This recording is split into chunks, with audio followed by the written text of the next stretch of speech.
Alors, pourquoi le tarot se présente-t-il sous forme de cartes, sous forme d'images? Eh bien, tout simplement parce qu'à l'époque, au Moyen-Âge, on s'exprimait en dessin, sous forme imagée.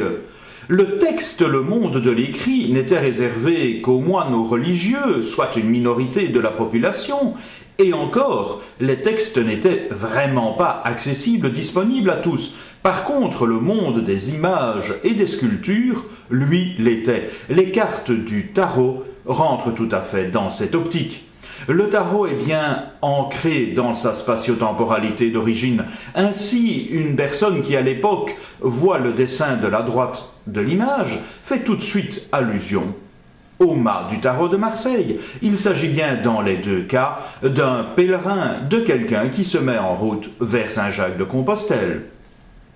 Le tarot parle bien aussi la culture de l'époque, à travers cette illustration du XIe siècle où l'on voit des gens qui sortent de terre avec des anges qui jouent de la trompette. Eh bien, ma foi, lorsqu'on leur présente une carte du tarot telle que le jugement, ils font tout de suite l'allusion à la scène du jugement dernier. Cette carte parle la langue et la culture des gens de l'époque. Ce dessin est bien connu de tous au Moyen-Âge, la roue de fortune. La roue de fortune, le nom de la carte. Les gens de l'époque qui voient ça comprennent fort bien qu'il s'agit de la roue de la destinée et non pas la roue de la chance. La roue du destin qui fait qu'aujourd'hui on est dans le bas de l'échelle, demain on est au sommet et après ça on va rechuter. Telle est la signification aussi de la roue de fortune.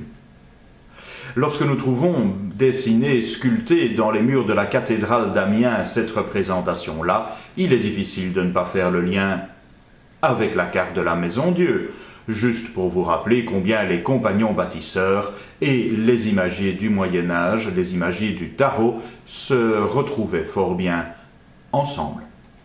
Enfin, dernier élément assez perturbant, le tarot est bien ancré dans la foi de l'époque, à travers le tétramorphe ici représenté de la cathédrale de Brioude. Eh bien, ma foi, le Christ, dans sa mandorle entouré des 4 évangélistes, des 4 vivants, nous retrouvons cette symbolique de façon assez amusante dans une carte assez curieuse, le monde. Le monde présente aussi un personnage vivant, dans une mandorle entourée des 4 vivants, des 4 évangélistes, mais ce personnage n'est plus un homme, mais une femme, n'est plus habillé, mais est nu, une femme nue à la place de Christ. Voilà qui est intéressant. Qui pourrait donc être cette femme, et que pourrait signifier cette carte?